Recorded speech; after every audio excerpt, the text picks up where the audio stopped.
Halo boys, balik lagi di channel Techno Boys. Channelnya seputar konsol, gadget, dan teknologi.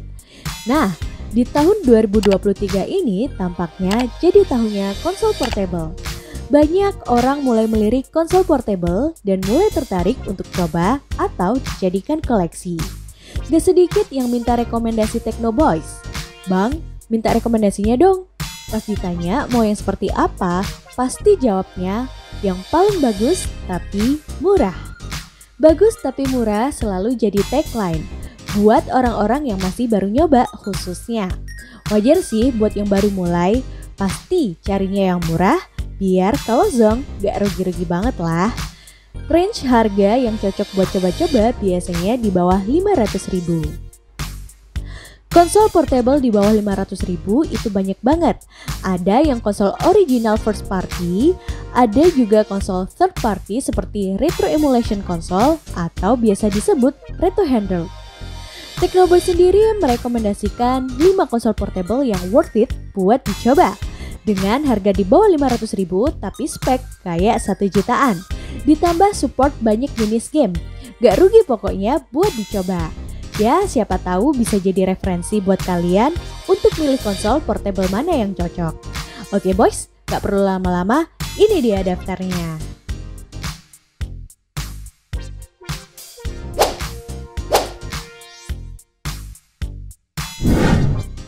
Pertama, ada konsol Nintendo DS Fat. Merupakan konsol Nintendo DS generasi paling awal. Menggunakan desain clamshell atau bisa dilipat dengan 2 layar di bagian atas dan bawah. Nintendo DS sendiri menjadi konsol portable paling laris sepanjang masa. Rekor penjualannya di angka 154 juta unit dan sampai saat ini belum ada konsol portable yang bisa ngalahin. Konsol ini menggunakan dual screen atas dan bawah, punya model gameplay yang unik dan kreatif dibanding konsol portable lainnya. Layar atas berfungsi sebagai display, sedangkan layar bawah sebagai kontrol tambahan atau menjalankan fungsi tertentu dalam sebuah game. Layar bawah mendukung touchscreen model resistif yang disupport dengan stylus. Untuk memainkan sebuah game, kita perlu cartridge atau kaset gamenya. Bentuknya seperti ini. Nanti dipasang di slot cartridge bagian atas. Sedangkan bagian bawah terdapat slot cartridge Game Boy Advance. Jadi konsol ini mendukung backward compatibility, yaitu bisa memainkan game generasi sebelumnya. Hanya support generasi Game Boy Advance saja, tidak support generasi yang lebih awal seperti Game Boy DMG atau Game Boy Color. Tapi tidak masalah, sebab Nintendo DS punya ribuan game dengan genre dan gameplay yang variatif. Dijamin gak bakal bosen. Beberapa game Nintendo DS menjadi game legend sampai ada fanbase-nya sendiri.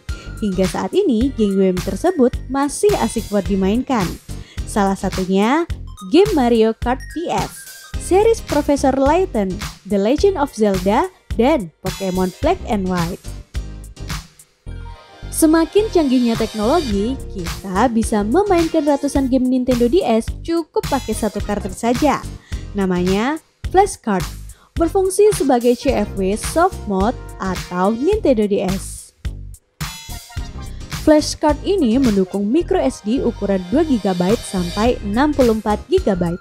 Nah, file system serta file game nantinya bisa kita isi ke dalam microSD ini. Dengan kapasitas 8GB bisa diisi puluhan sampai ratusan game Nintendo DS. Saat ini DS Fat sangat jarang ditemukan dalam kondisi yang benar-benar baru atau bahkan tidak ada. Kebanyakan dijual dalam kondisi second dengan berbagai macam kondisi.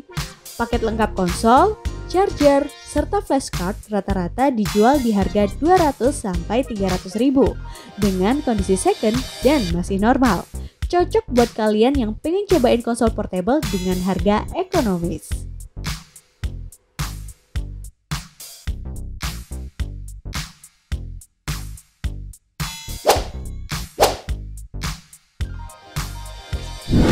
Kedua, ada konsol Nintendo DS Lite. Konsol ini merupakan generasi kedua dari Nintendo DS Fat. Mempunyai desain yang lebih slim dengan kontras layar yang lebih cerah membuat experience main game jadi lebih asik. Untuk spesifikasi dan juga hardware tidak jauh beda dari generasi Nintendo DS Pad. Game yang bisa dimainkan juga sama persis, yaitu game Nintendo DS dan Game Boy Advance. DS Lite juga mendukung dengan flashcard, jadi satu cartridge bisa diisi ratusan game. Game-game retro baik dari Game Boy Advance ataupun Nintendo DS masih menjadi game yang layak buat dimainin sampai saat ini. Desain konsol yang unik dengan dua layar ditambah desain game yang kreatif membuat konsol portable ini lebih laris dibandingkan konsol portable pesaingnya. Paket lengkap konsol, charger, serta flashcard rata-rata dijual di harga 300 ke atas dengan kondisi second dan masih normal. Sama seperti Nintendo DS Pad, konsol ini juga sudah jarang dijual dalam kondisi yang benar-benar baru.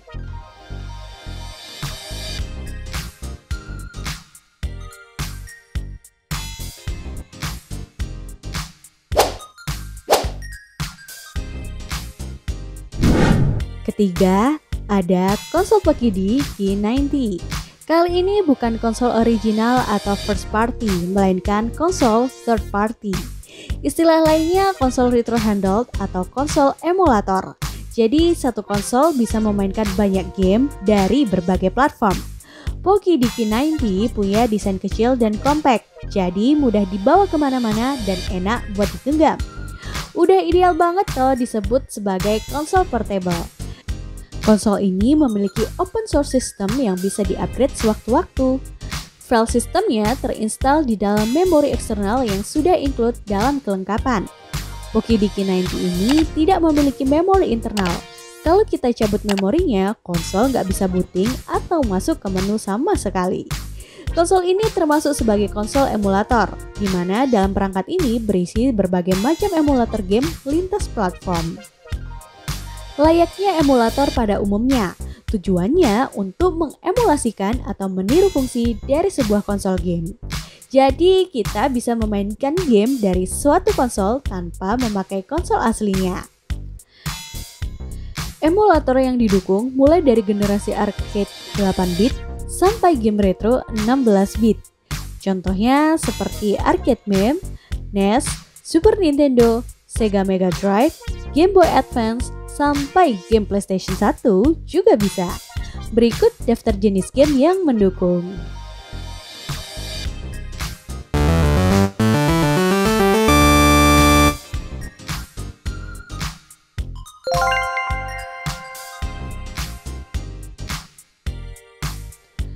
Walaupun sudah support game PS1, tapi tidak semua game PS1 bisa dimainkan dengan lancar. Ya maklum, spek hardware yang belum mumpuni terutama dari segi RAM dan grafis. Teknoboys pernah bikin video daftar game PS1 apa saja yang lancar dimainkan di konsol ini. Nah, link videonya bisa kalian klik di pojok kanan atas. Dengan harga 500.000 kita sudah dapat konsol dengan kondisi baru, lengkap dengan memory card 16GB. Sudah terisi ratusan game retro termasuk puluhan game PS1. Pas banget buat kalian yang baru mulai coba dunia retro handheld atau konsol emulator.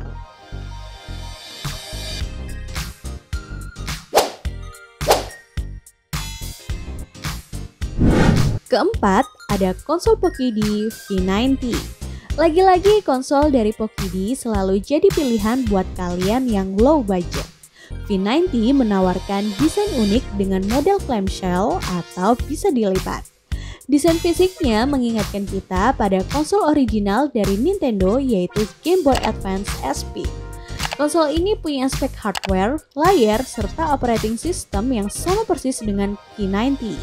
Punya jiwa yang sama tapi beda raga saja. Dengan layar LCD IPS membuat game retro jadi naik level. Tampilan warna yang berkualitas dengan kontras yang lebih cerah, kesan retronya dapat, tapi masih bisa bersaing dengan konsol terbaru ataupun HP Android. Format game yang didukung juga sama persis seperti Poki K90, mulai dari game arcade, Game Boy, Super Nintendo, Sega Mega Drive, sampai generasi PS1 juga bisa. Berikut daftar jenis game yang mendukung.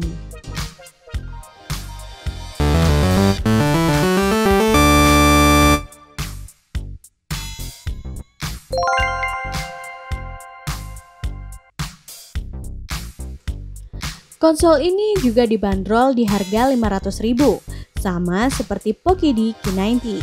Buat kalian yang pengen nostalgia main Game Boy Advance SP dengan spek yang gak ketinggalan zaman, Poki V90 ini bisa jadi solusinya.